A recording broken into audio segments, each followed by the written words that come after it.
नहीं, बस हमारी कॉल भी बहस वगैरह हुई थी, ठीक है, तो उसने गालियाँ वगैरह निकाली थी, तो इस वजह से गुस्सा आया था। अस्सलाम वालेकुम नाज़रीन, मैं हूं दानिश बिलाल और आप देख रहे हैं बातचीत टीवी। मैं इस टाइम मौजूद हूं सब्ज़ाज़ार थाना में, जहां पर कत्ल का एक हौलनाक वक़ूआ पेश आया। कुछ दोस्तों ने 20,000 रुपये की खातिर अपने दोस्त को मौत के घाट उतार दिया, उसके साथ एक दोस्त को शदीद ज़ख्मी कर दिया। ये वाक़या कैसे पेश आया और ये किस जगह पर पेश आया, आइए इनसे बात करते हैं जो थाना सब्ज़ाज़ार के इन्वेस्टिगेशन इंचार्ज दाऊद खाली साहब हैं। अस्सलाम वालेकुम सर। वालेकुम अस्सलाम। सर कैसे हैं आप? अल्लाह का शुक्र। दाऊद साहब हमें ये बताएं कि ये वाक़या कैसे पेश आया। बेसिकली ये कुछ दोस्त थे जिनके आपस में बड़ी गहरी दोस्ती थी और ये अवान टाउन के एरिया में रहते थे। तकरीबन 1.5 माह पहले इनके 20,000 रुपये के लेने देने का मामला था, जो कि मुल्ज़म वकास ने तैयब के देने थे। इसने एक मोबाइल इंस्टॉलमेंट्स पे लिया हुआ था जिसके वो पैसे अदा नहीं कर रहा था, और इसी बात से ही इनका आपस में झगड़ा स्टार्ट हो गया। वकूआ के रोज़ इनकी फ़ोन पर आपस में काफ़ी गालम गलोच हुआ और बाद जहाँ ये चौक में इकट्ठे हुए तो वकास और उसके दोस्त शान ने तैयब और फुरकान जो इस वकूआ के अंदर ज़ख्मी हुआ था उनके ऊपर अंधाधुंध फायरिंग कर दी। तैयब की मौका पर ही हलाकत हो गई। बाद 15 की कॉल हुई, हम भी वहाँ पे पहुँचे और भी पुलिस ऑफिसरान जो हमारे सीनियर हैं वो भी मौका पर पहुँचे। वहाँ से हमने शाहिद इकट्ठे किए और मुल्ज़मान के बारे में इंफॉर्मेशन ली। बाद कत्ल का मुकदमा हमारे थाने में दर्ज हुआ और हमने तफ्तीश का आगाज़ कर दिया।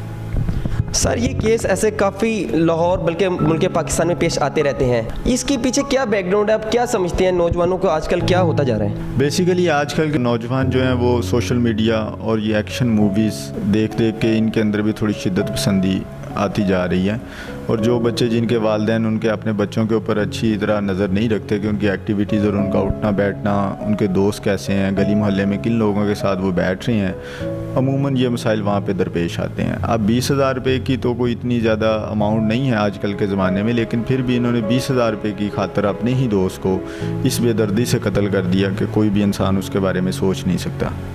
तो बेसिकली मेरे ख्याल से जितने भी पेरेंट्स हैं उनको अपने बच्चों के ऊपर नज़र रखनी चाहिए कि उनकी एक्टिविटीज़ क्या हैं। वो वेपन्स तो नहीं रखते। आप देखें ये इसमें जो मुल्ज़मान हैं हमारे पास, उनकी उम्रें तकरीबन 19, 20, 21 साल हैं, जबकि एक तो जो मुल्ज़म है जिसने फायरिंग भी की थी उसकी उम्र 18 साल है और वो मैट्रिक के एग्ज़ाम वगैरह अभी दे रहा था।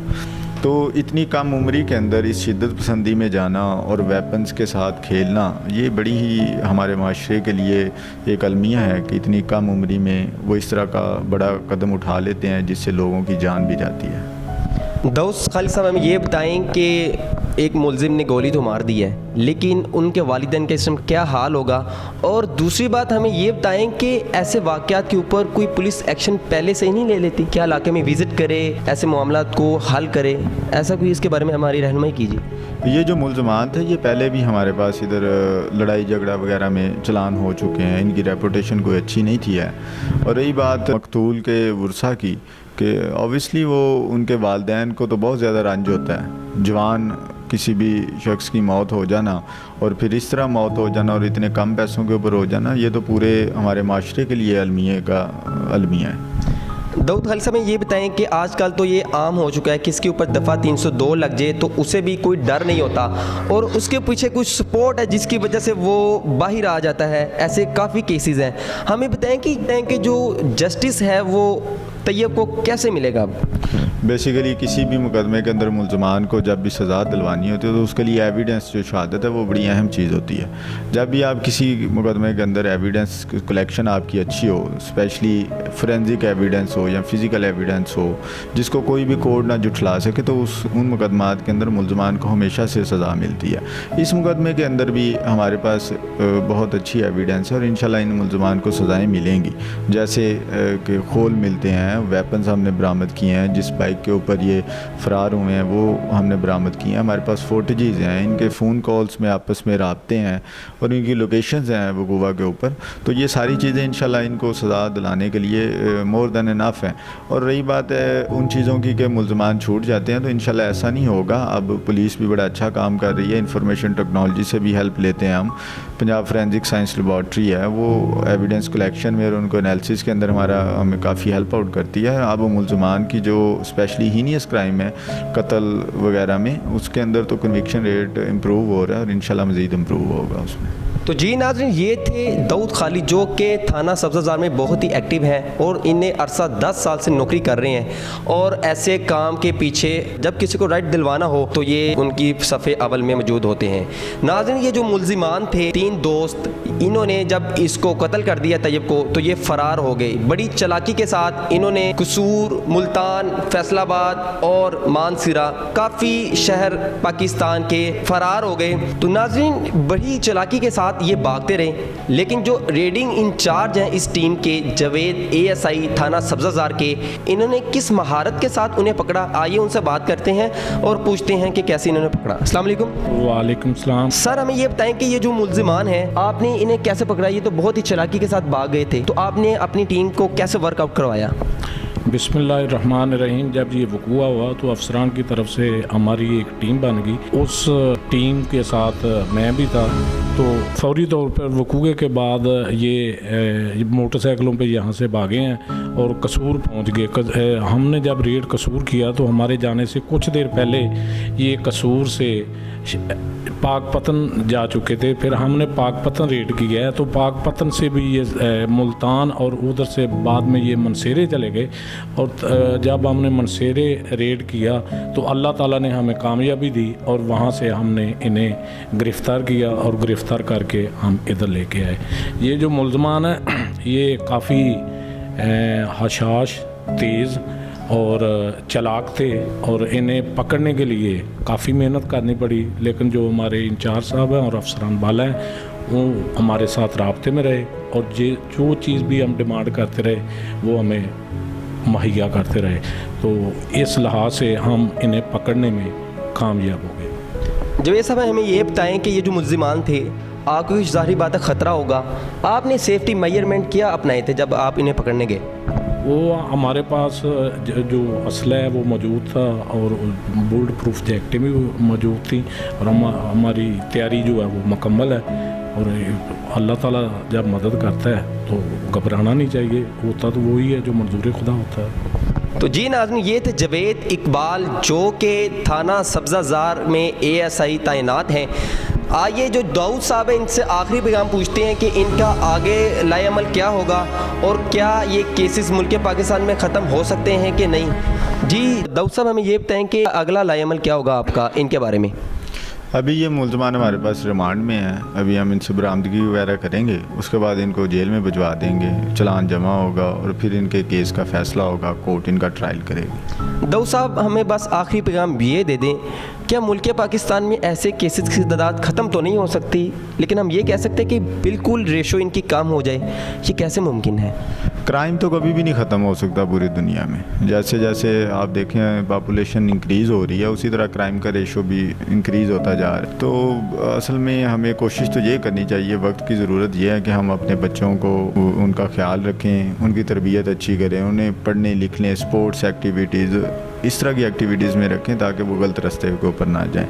यही आज का मैसेज है। तो जी नाज़रीन, ये थे इन्वेस्टिगेशन इंचार्ज थाना सब्ज़ाज़ार के दाऊद खालिद साहब जो कि बहुत ही अच्छे अंदाज में बयान दे रहे थे और उन्होंने कहा कि ये क्राइम ख़त्म तो नहीं हो सकता लेकिन इसकी रेशो हम बहुत कम कर सकते हैं। वालिदैन अपने बच्चों को स्पोर्ट्स एक्टिविटीज़, स्टडी की तरफ लाएं, ना कि जो गली मोहल्लों में खड़ा करें और वो दूसरी गलत चीज़ों में मुलव्वस हों। आइए उन मुल्जिमान से बात करते हैं और पूछते हैं कि उन्होंने ऐसा क्यों किया। तो जी नाज़रीन, मेरे पीछे आप देख सकते हैं कि 3 मुल्जिमान जिन्होंने अपने ही दोस्त को 20,000 रुपये की खातिर मार डाला। एक इंसान की जान लेना पूरी इंसानियत की जान लेना है।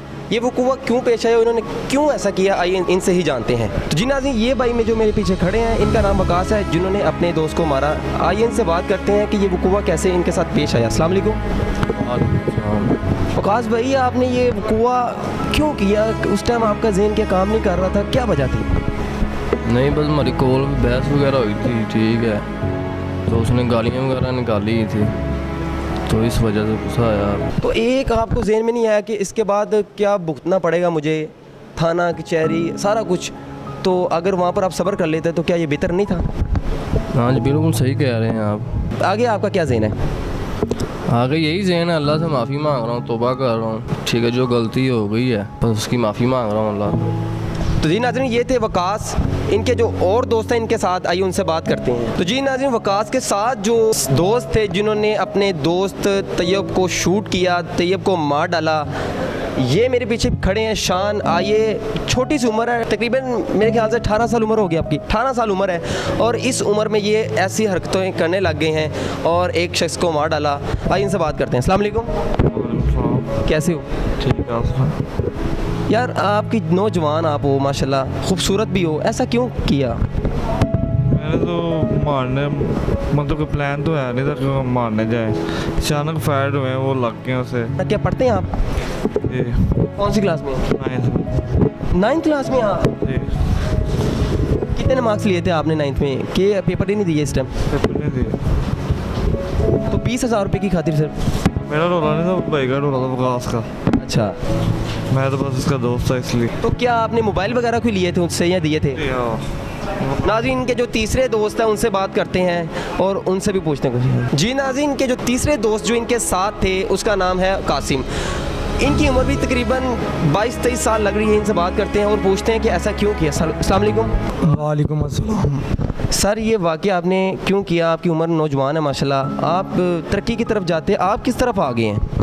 मैं तो उधर बैठा हुआ था, इनका रोला 2 साल से चल रहा था। 2 साल से जोड़ना चाह, किस बात से? यही पैसों का पता नहीं इनका ही रोला था, पता नहीं क्या ये, मुझे बीच की बात नहीं पता, आपको बीच की बात नहीं पता? कन्फर्म नहीं है। आपने फायर तो नहीं किया? इस टाइम आपके वालिदैन की क्या हालत होगी, क्या आपको पता है? ज़ाहिर बात है, परेशान होंगे बहुत ज़्यादा। पीछे आए हैं आपके कि नहीं? आए हैं। नाज़रीन, ये 3 दोस्त जिनकी दास्तां आपने सुन ली और जिनको इन्होंने कत्ल किया, उसका तैयब नाम है और उसको मौत के घाट उतार दिया। और इसका जो दूसरा दोस्त था उसका नाम है फुरकान, और फुरकान इस टाइम शदीद ज़ख्मी है।